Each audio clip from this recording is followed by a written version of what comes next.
Good. Okay. Okay. Thank you for doing that. I was going to ask you because I know I can't record if I'm not the host. Yeah, for sure. You need the recording? Yes, please. Yeah. I'll send it to you right after. I'm going to just grab my headphones really quick. Sure so thing. that sound quality is a little better. One moment. Okay.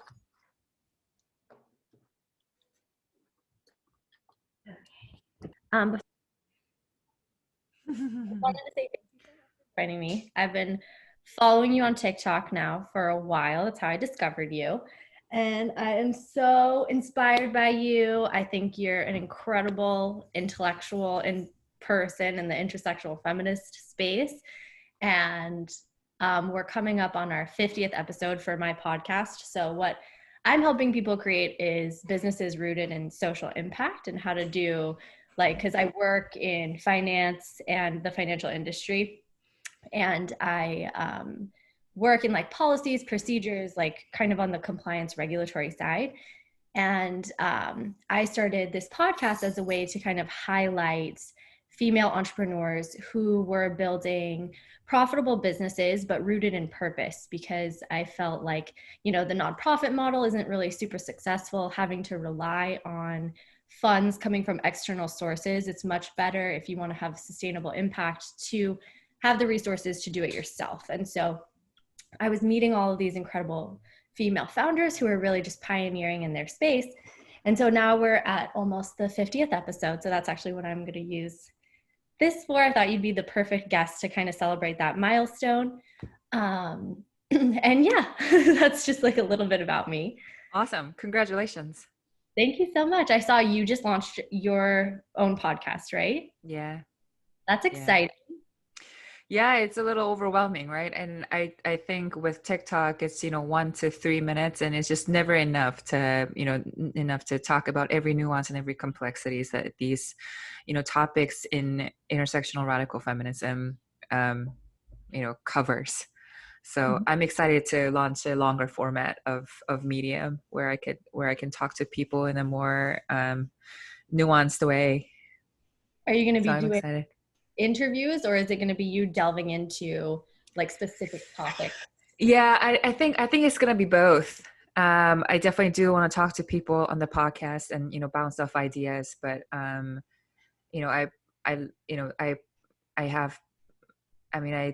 I think there are things that I want to, I just want to talk about, and just the ideas that I have that I want to get out. So I think I'm going to be doing both.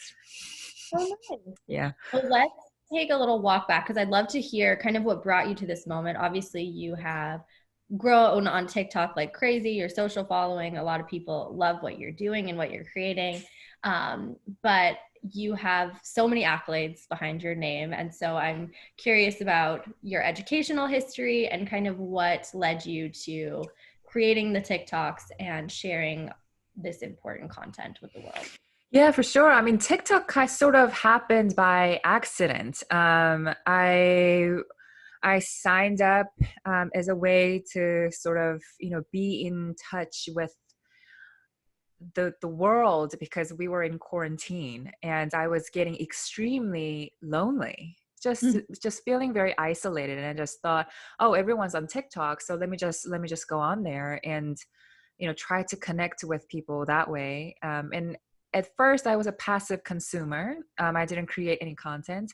And then I started noticing that a lot of the content that was being pushed out to me on my For You page was sexist and racist, and problematic. And when you see something like that, you are supposed to speak up.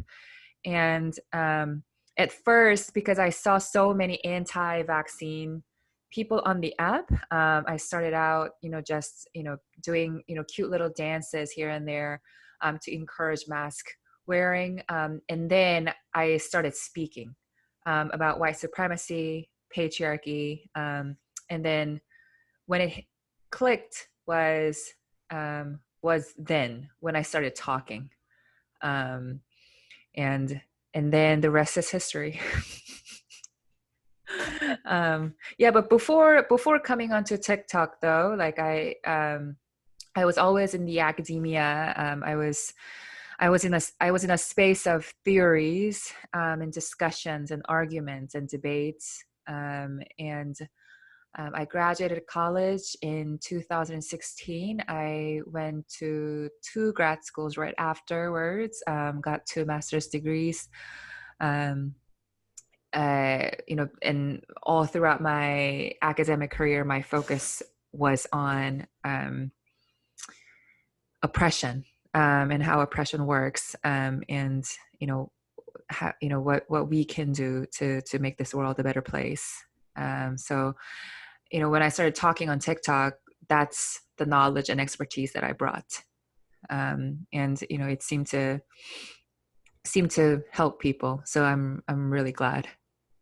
It's definitely helping a lot of people. I mean, it's every time. I mean, I can just go to your page and scroll through all the content and just be there for hours and learn so many things. And I think it's so important to be having these conversations, because I think, especially in the wake of the last year, where we're really examining what systemic racism looks like, what these intrinsic biases are that we are perpetuating subconsciously, consciously, and whatnot, and the ability to self-reflect, be self-aware, and also absorb different perspectives, I think is something that is almost like new, especially to white people. And so I think it's really important to be exposed to diverse creators, diverse perspectives, um, because the reality is we are not living through that experience. So like, why do we feel like we have the right to kind of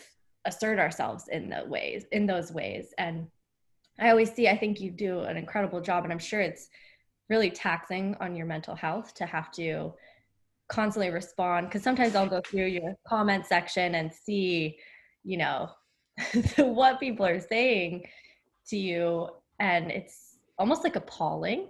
And it is always, it seems to be like white women who are attacking you almost. And I'm wondering how you do a great job of responding to it, but not even that you should have to like do a good job at responding to it in that way. But how has it, since you've kind of, your growth has been so big in the past year, how have you managed, navigating those people online and also being still inspired to share that content when it's not even the theories and ideas, but it's like almost like a personal attack towards you? Yeah, I mean, I've only been on social media for 4 months, right? So my social media activists, I mean, I'm a baby in this space, and there are veterans in this space, the social media activists who've been doing what I've been doing for, years. So they've been really helpful in helping me navigate this space. But I take great comfort in the fact that, majority of the comments that I get are so positive.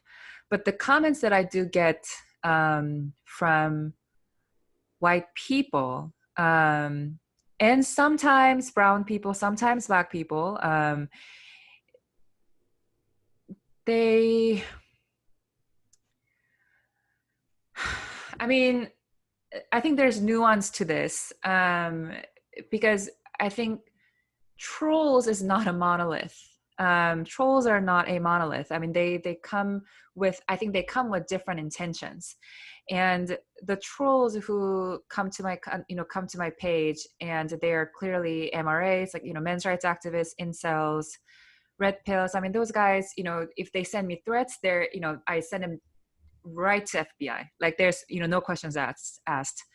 And then there are white women who talk about how, feminism is about gender. Why are you bringing race into it? And then they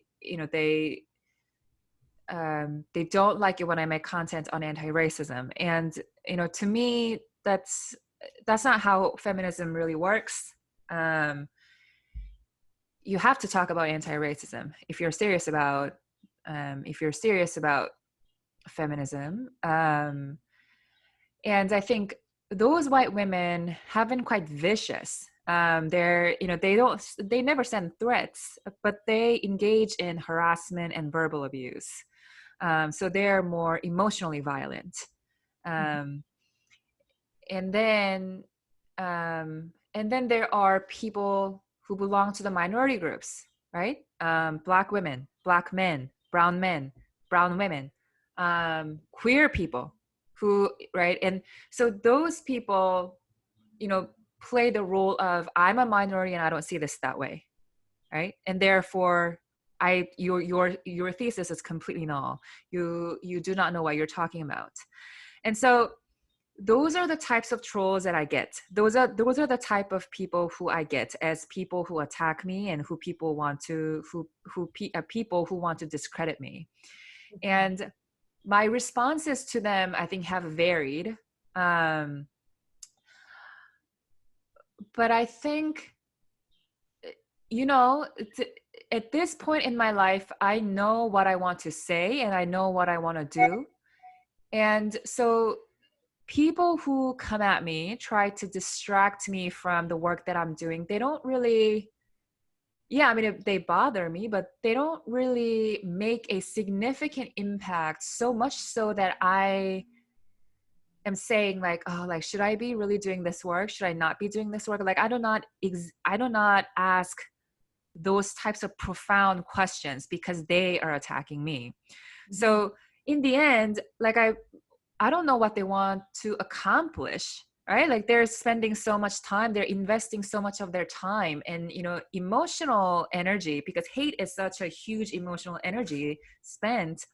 They're investing all that much into me for what? Like, it's not like I'm going to listen to them. It's not like I'm going to respond to them well. So I don't know what they are doing. But so those are the three types of people that I get the most in my comment section. But I think the type of trolls that I get, no, this is not a troll, but the type of people who I'm really disappointed by,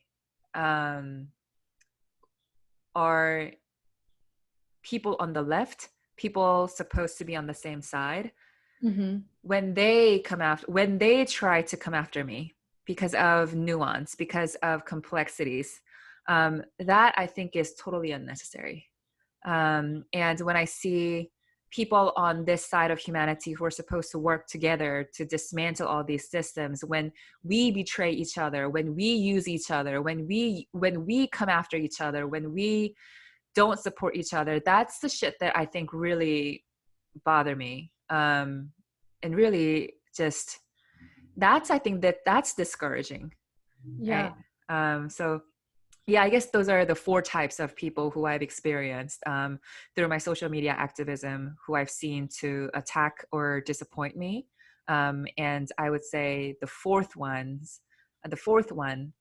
which is, a group of, people on the left, who don't know how to support each other. They by far are the most disappointing. But in the end, I mean, what am I going to do? I just have to keep going and sort of say, okay, I guess we're not on the same team. I'm curious if there are some like common arguments or things that they kind of try to disprove. Like, how are they stating they're from the left, and then what they're saying to you directly contradicts that? Or like, how are you able to ascertain like their political views? Is it how they are projecting? I mean, so I think people on the left are obsessed with language. And I think language is important because that informs our reality and that constructs our reality.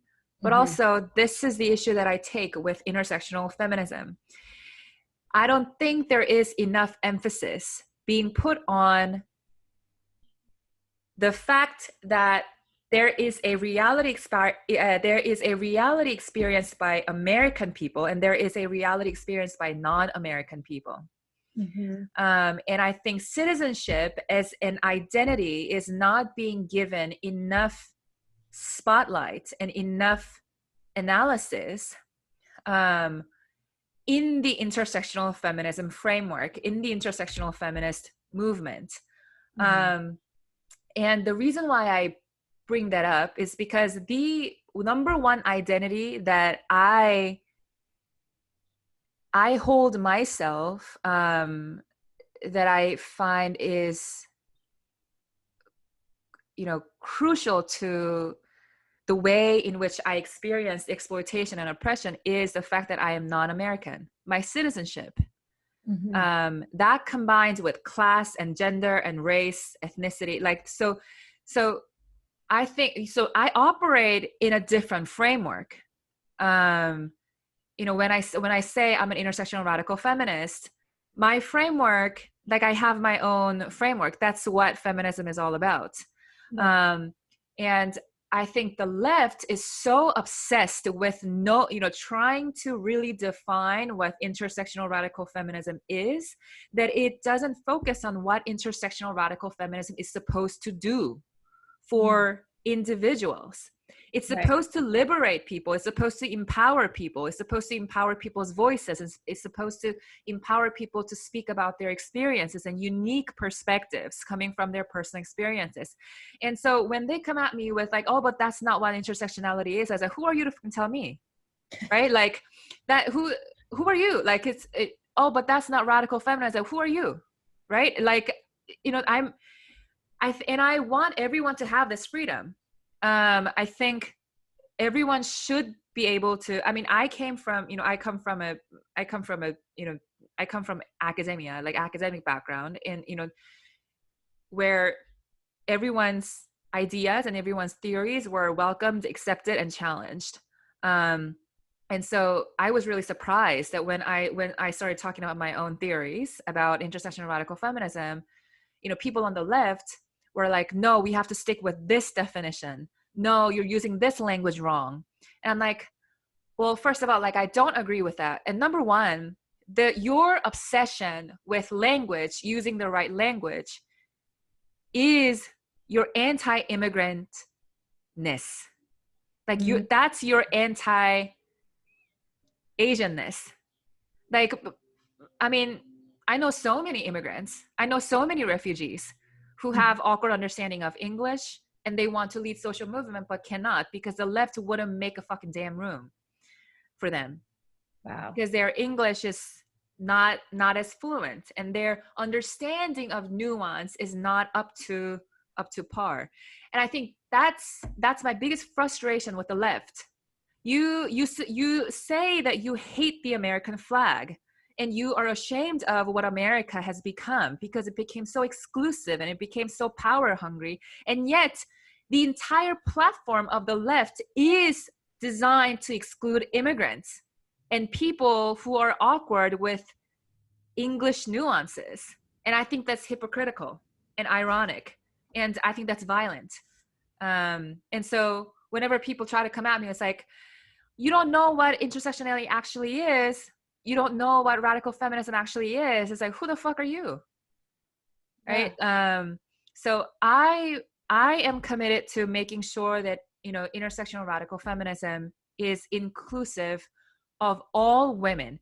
And that to me means my focus is hyper, I am hyper focused on refugee women, immigrant women, the women, the non-American women who Yeah. reside in America. That's my focus. And I think people don't like that. I mean, so if, from my social media activism, I think quite a few people don't like that, and it's not my problem. It's not. But that's such an interesting thing because I've never thought about that exclusionary element of language. And that's such an important part of what you're talking about because being able to like it is English is very there is almost like an elitist thing that comes Mm. along with being able to speak English fluently, it's your native language. Even when you know, travel, there is an expectation that somebody somewhere will be able to communicate with you in your language. And there's kind of a, you know, that presumption of like, you know, I can do what I want, I can do because I have this superiority almost of language. And it is true that when people are not masters of the English language, that people become so judgmental. But then they, you know, there's people who speak 5 languages and English maybe is their 5th one they learned, and they're still trying to conduct themselves in a place where they're hoping to have a good life and be able to share their perspectives and opinions. And then they become boiled down to, well, you said the wrong verb when you should have said, you know, this adjective. So you don't have a good grasp on the language. So you must not understand as well your thoughts and perspectives. So that's an interesting point. Right. And it's I think it, you know, it goes beyond just, you know, using an awkward verb, an awkward noun, right? It goes, you know, I know so many immigrant people, and I know so many people with English as their second language, you know, you know, speak about something and they just got attacked because people are, oh my God, you're not supposed to say that. You're so ignorant. And I'm like, that's not what she meant.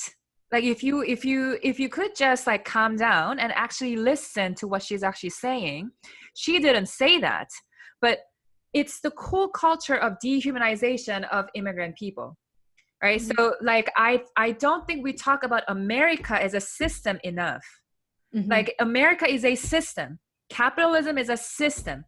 Yeah. Government policies, you know, government is a system. American government is a system. So when we don't talk about nationalism and we just talk about capitalism as an economic force, and then we talk about racism, and then we talk about classism, when we completely miss out, you know, when we completely exclude nationalism, like that creates a host of people who will continue to be marginalized. I haven't seen any movement, you know, I haven't seen any social justice movement to a satisfactory, I mean, to at least to my satisfaction, you know, that really talks about the struggles of immigrant people across ethnicity. And I think feminism is going to destroy itself if it doesn't start wake up and include all women, which means non-American women, refugee women. Like, hello, wake up. Yeah, so that's sort of my, yeah, that's my feminism. Which I love. It's so important. And I think a lot of people don't even understand the concept of intersectionality and the importance of it. And which is why I think what you're doing is so important. But it feels like such a long time coming almost that these people are now talking about these things. And I love how, you know, your mission is to empower people in their individuality, their unique frameworks. And that's the purpose, is to empower them. And I also love that you, alongside, you know, feminism and talking about the rights of women and empowering women, you talk about a lot how, you know, you talk about how these men's rights activists come in and come to attack you, but I love how, you know, intersectional feminism is for the benefit of men too. So Mm-hmm. can we dive into that a little bit as well? Absolutely, yeah. I think men oh, that's like, I don't know how to start with, I don't know where to start with that, because that's so, you know, that is a topic on its own. You know, feminism is a gift to men. Intersectional radical feminism truly is a gift to men. It's a solution to all their struggles. And it pains me that not a lot of men are waking up to that. I think I think the plethora of pickup artists and seduction coaches and just the male coaches out there trying to argue that dating is science, and there's a list of things that women want implicitly when we say that we don't want them. And they try to teach men confidence and how to dominate women and how to date, quote unquote, date women. I think the sheer plethora of that should tell us that men are really confused. I Mm-hmm. mean, they're I think they it's either, I mean, either they really want to connect with women and they don't know where to start, or that they are obsessed with, you know, achieving higher status with more possessions of women, because women in their minds, are objects. Either way, men are, it's not good. Like where men are is not good. That's it. That I think they're in perpetual misery. Yeah. Um, and the solution to, and that's not the only pain that they have. I mean, their suicide rate and their mental health problems, right? Like they continue to say, like, we keep losing in child custody battles. Like, we're like, well, why do you think that is? I mean, patriarchy has dictated that you don't know how to take care of your own kids. Like, Mm-hmm. men have constrained relationships with their own kids and their own wives. Like, all of this is coming from patriarchy. And if men would just realize that they have been so victimized and so degraded and so dehumanized by the patriarchy, they would rise up too, to challenge the system and to challenge, all these forces that have been violent to them, very subtly. So I think feminism is a humanizing, and um, I think feminism is a humanizing force for the world. I think people become more like people and human beings through feminism, Mm-hmm. because patriarchy is number one. What patriarchy does to us is it dehumanizes us, every single one of us. It doesn't matter your gender, you know it doesn't matter who you are. It just dehumanizes us. And I think feminism is a force that humanizes everybody. um so I really want men, um well, because I really want men in feminism, because feminism is good for men. Mm-hmm. And I know that a lot of people reject the term in general, being a feminist.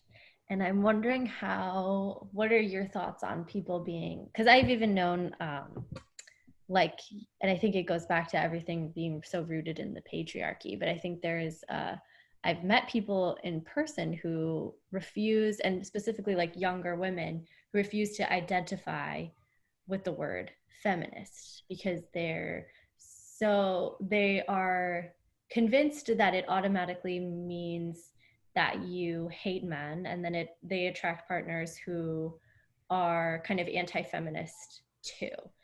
And I'm curious, like, if you've seen that a lot in your discussions that you're having on TikTok or in the comments, people talking about how they don't want to attach to this idea of being a feminist, and how we can kind of, I mean, you're doing the work yourself to kind of revitalize and show what intersectional feminism actually is. So I'm just curious if you've seen that. Yeah, so I I actually sympathize with people who say that they don't want to call themselves feminists. Mm-hmm. Um, because I came from that background. I mean, I grew up in South Korea. South Korea hates feminists, and I think when I entered college, and when I got to know about feminism a little bit more seriously, I remember getting really scared by feminism because of the misconceptions that South Korea has taught me about feminism, which is that it was a violent ideology. It was filled with prejudices. It's totally led by women who are, you know, who are lesbians, who are ugly, who are dumb, who complain too much, who who are who are just not all around somebody who I, as a woman, should look up to. That is the misconception that was fed to me. And so when the concept feminism was introduced to me in college, I had instinctive resistance to that ideology. What changed my mind was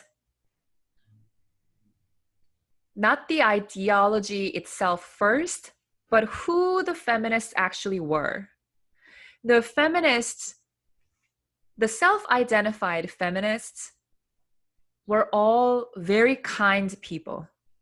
They were outspoken women and men, just caring, but really opinionated. You know, people who I really wanted to emulate, and they were calling themselves feminists. So that informed me that I need to look into feminism, because if feminism were actually that violent and that prejudiced, you know, that much of a prejudiced ideology, people who live by that ideology must look violent and act violently. And that was not the case at all. So then I started looking into it. And the ideology was completely liberating. Like the more I studied, the more I realized that intersectional radical feminism is the solution, the only framework that works to put an end to all of our world's suffering. So I know that's a huge statement, but that is what I came to. That is the conclusion that I came to through years of studies. And so the reason why I share their experience is, you know, I know there are people out there who think like how I used to think like, in terms of looking at feminism and feminists. And I think that's why, not saying this is fair,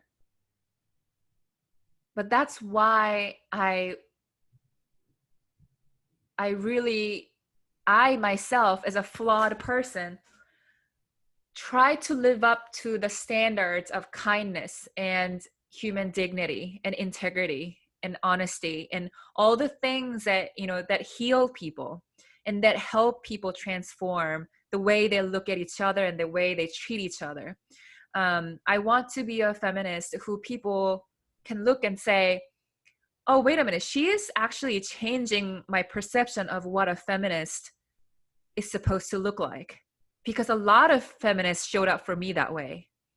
And so that's why I really encourage feminists to, you know, to look to role models and to really not cling to the ideology as much, but really live those ideologies, right? And really, you know, really live out those ideologies is, you know, interpersonally in their personal life. So liberate people in your personal life, empower people in your personal life, treat everybody with human dignity, because as a feminist, you're supposed to be committed to restoration of everyone's human dignity. So live that out in your own life, right? So if we feminists continue to live out the ideologies that we believe in, and we just continue to be decent human beings, I think, you know, I believe that we can move the world, and we can, you know, change change the minds of people who are quote unquote reluctant about feminism and skeptical of feminism, and And I think that's why I love being a feminist, because it really challenges me to do better every single day and be a better person every single day. Mhm. It is the guiding force of my moral integrity. I love that. I'm curious, so because you went into school and you had a perception about feminism, what class was it that you took that was like on your course register or whatever that was the changing thing? Did you choose to take a gender studies class? Like what was the kind of starting point? And then do you have any specific like books or figures who were really like, wow, this person is someone who I want to emulate? Mm. So it was labor history that introduced me to feminism. Labor. Um, labor history, US centric though, so it was US labor history. Okay. And that's when I realized this entire world is revolving. And no, just not revolving. It's just this entire world has been built on the backs of women and people of color. Just this entire world. Mhm. And to get systemic justice for that, we need a framework. And I tried all these different frameworks that were also introduced to me, and none I was satisfied with. And then I came across feminism, and then I came across intersectional radical feminism that same year. And I was hooked. That's when I knew. And uh, in terms of books, I mean, there are so many women, you know, there's so many women and men who inspired me to be better, to be a better feminist. But so I subscribe most to Bell Hooks Bell Hooks. version of feminism. Um, but I still think,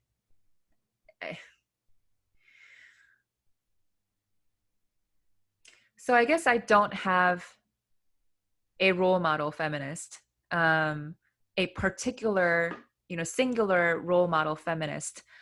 Um, and I love that because I can be that for myself. Um, and I say that because I really want to change the way feminism is talked about and looked at in America. Um, I think, again, I really think it needs to do a better job of including refugee women and women of certain immigration status and non-American women. And I think feminism should be a safe haven for non-American women. And I'm committed to that. And I unfortunately have not come across any feminists who are like that. And I'm fine with it because I'm happy to take the lead. Like I'm happy to be that. I'm happy to be that feminist. Um, yeah, but in terms of who influenced me, I think Bell Hooks has almost defining. Mm-hmm. She, I think, like I agree so much with her her version of feminism.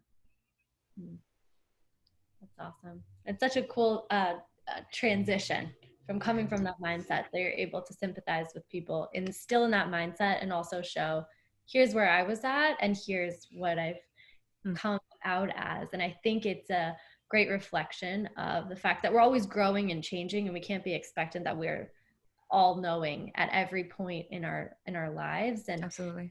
that makes me think a lot about like cancel culture Mm, and how it's so rampant in that somebody can have one perspective that maybe they've totally evolved from and grown from, and yet they will be holden to that previous version or identity of themselves. And um, I think that can be a very kind of toxic narrative in the way that we approach having these conversations, where we do want to understand that people have been raised in different environments. They have had different religious backgrounds. They have had different socioeconomic backgrounds, race, everything that has culminated into who they are and their perspectives.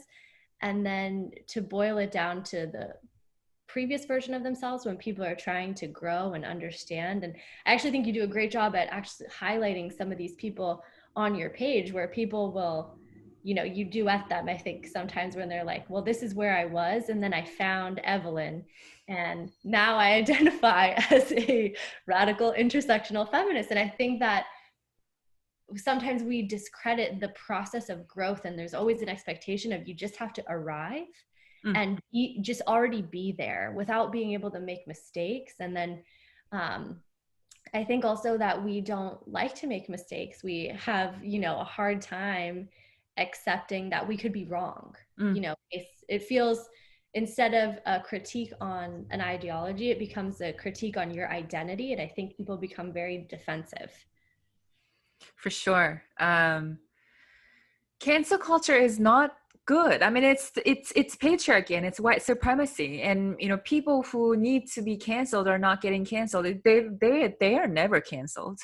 I mean, I think the left leverages this cancel culture, against people on the same side, on the left, and I think it destroys the activists on the left, because you are trying to when you again, it goes back to the whole language thing. When you're obsessed with language and what sort of language people are going to use, right, instead of talking about the real issue and really doing things. Language is important, but it's never more important than a person's soul and well-being, and that person's humanity and human dignity. Like, where is your priority, right? Like this, I think a lot of activists, I think, and this goes back to the dehumanization. I mean, patriarchy's default is to dehumanize. So when you have a person on screen, you just, okay, you pop up, you have a thought, right, about what she just said. And then you have to type it away. Because you don't think about the fact that she has a story. She's a human being with stories, vulnerabilities, feelings, opinions, and thoughts. And she is someone's daughter. She is somebody's sister. You don't think about that. You do not think about her as a member of your community. You think about her as somebody you don't even think about her. You just think of her as a screen. So you just shoot all these, text messages. You shoot all these things onto her page, and you go about your day, right? That's that whole thing. Where is human dignity in that? Like, where was anyone's humanity in that? This, how people interact with each other online, that is the epitome of dehumanization. And I think I tend to, I believe that people can lead first and then grow into their role of leadership. I don't think anybody needs to be perfect before they jump into a role of leadership or activist. And that's why when I see young women jumping into the space of social media activism, I don't care how much they get wrong. Yeah, we have to call them in, like I DM and I send emails like, have you thought about this? Have you thought about that? But I never, we don't just say, oh, you're ignorant, go and study some more and then come back. We don't do that, right? Like we call them in, we make sure that they're doing okay, right? Like this is, and the last thing I want to say is, if you have time to come after me or come after social media activists on the left, go after white men with power. Go after Mitch McConnell. Go after Lindsey Graham. If you have that energy to type away, all this shit to my page and to Baird's page and to all these other, activists' page, you do have energy and time to sign a petition to get them out of office. So spend your, what's the goal of your, of your actions? So be more mindful and intentional and strategic, and stop. You should be supporting us because we're fighting for your rights. We hang our neck every day on the line, for you. So, for them to treat us that, so inhumanely, and a lot of the times just like what the fuck? Like I mean, I think that's incredibly violent, and I think that's incredibly abusive. And I think people really need to come to a moment and like really think about how they are seeing social media activists and how they're perceiving us, and how what are the assumptions that they are making about us and how they're treating us, and really redirect their energy to fighting the common enemy. Right, like make sure Ivanka Trump doesn't step a foot in politics, right? Make sure Jared Kushner doesn't do that either, right? Like, hello, they're bigger fish to fry, like, so yes. I like how you talk about having a conversation with people, even when people get something wrong. I think there is people do have a hard time presenting themselves when it isn't perfect. And I think that's what makes people scared to take action a lot of the times, because they're scared because of like cancel culture and all this stuff to do something wrong that could literally like destroy their whole lives, by saying something the wrong way, misinterpreting something. And I think being able to have that conversation and be like approaching people with empathy, I think is what is really lacking in our society. And it's rampant in social media. It's, people come in hot and heavy. And like you said, they forget that you're a human being on the other side, on the receiving end of whatever it is, hate or vitriol that they're trying to perpetuate. Yeah, for sure. And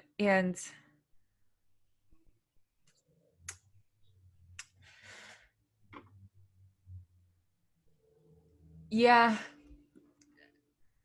my thoughts on calling out people on the internet have been evolving. Because I used to be all about, calling people out. It's, only the people who identify as a anti-vaccine people, still support Trump, who rioted the Capitol, like the whole problematic gang. Like, it's like, I really don't. I'm having a second thought about that. Like, I still do it, right? Like, it's, you see on my TikTok, like I call out those people. I rarely, I never, I don't think I've ever done this. Like, I never call out people on this side, on the same side. But people on the other side, sure. Like, I think it's all fair game because they caused so much damage, like to so many people. Mm-hmm. But I'm having a second thought, and the reason why I am having a second thought is I'm just thinking in the line of what works. And going back to the story that I just told about the kind feminists, who were patient with me and who were tolerant of where I was, and who met me when I was young and I was still forming my opinions. And I, they are the people who made a difference in my life and the way I, they are the people who I now can, attribute my leadership to, and, why I'm a feminist too. And I think about people who called me out, right? When I said problematic things, because I didn't know, right? Like, I was new to feminism, and they didn't really do anything. They didn't make any difference in my life. Like, my stance did not change because of them. I only was more resentful because of them. And so my stance on, whether to call out people, is, has been evolving. I think I'm shifting to the model of calling in people versus calling out. And so, yeah, it's tricky, because how do you go and be kind to racists, right? Like blatant racists, who say, oh, the term colonizer is offensive, or, oh, oh, white people cannot, experience racism. There, reverse racism is a thing. Like, how do you be kind and patient with people like that, right? But also, remembering where I was, and remembering the people who made difference in my life, and just the people, just having witnessed growth trajectories of people, who used to be Republicans and have done 180, what changed their minds and what recruited them to the left. Just thinking about that, I think I'm shifting towards the call-in model. But yeah, it's a journey. I like that phrase, call in culture. That's Yeah. more inclusive. Yeah. Um, versus exclusive. We're getting towards the end, so I just want to be cognizant of time. But you hold a lot of space for educating other people, and I'm curious how you're able to hold that mental space for yourself, so you're able to show, you know what I mean, like show up. How are you managing and taking care of yourself? Because you're doing hard work being an advocate in any space, an activist, and especially with so much, you have a big audience, and so there's a lot of opinions, a lot of stuff that you're holding space for and addressing and talking to people, having these conversations. How do you manage your time, your energy levels, so that you're not burnt out by the important work that you're doing every day?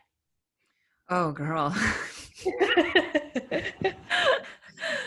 um I think, oh, I don't know. I mean, I think I need to do a better job of showing up, for myself. But I think, um,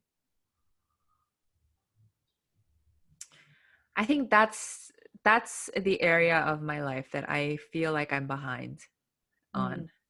on. Um, I don't think I can write a book on self-care. I don't think I can talk about self-care because I know I'm so behind in that.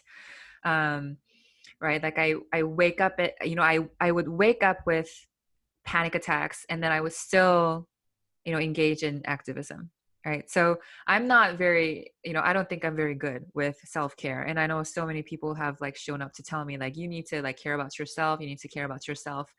But, like how can you reconcile that with, how can you do that when you've really understood social activism to be a way to care about yourself, right? Like I got into feminism because I cared about myself. Like I wanted to liberate myself. Like I was worried about, I was worried about men, but also like I was worried about, me, because I had all these harmful ideologies and I had all these like harmful, you know harmful, ways of talking and behaving. And like so a lot of this had to do with healing myself and liberating myself. So I came to equate social media I mean, not social media, but I came to equate activism as self-care. So that's something that I'm trying to disentangle and really define for myself what self-care is and what activism is. So I don't find myself waking up with panic attacks and then still going about my day with activism, and then waking up the next day and having a similar experience. So I think that's a journey. It's definitely a journey. And it's funny, whenever I ask people this question, people who are in the space of activism, social impact, etc., it's always the same response of they're giving so much of themselves to what their cause is, that it's always that they themselves are kind of the last thought. But I like that our society is having conversations about, especially in the wake of the pandemic, of how much we need to be caring for ourselves in order to keep moving forward. But well, I support you on your journey of evolving your self-care. And I just want to say thank you so much for coming on the podcast. You are one of my feminist, radical, intersectional feminist icons that I look to for education and calling me out and making me more self-aware of ways that I can better be a better person every day, but also help empower those around me. So I thank you so much.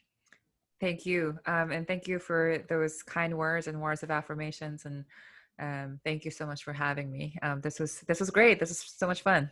And congratulations on your 15th, 50th episode. And I hope your podcast continues to do well. And if there's anything I can do to support you, don't hesitate to ask. Thank you so much. Absolutely.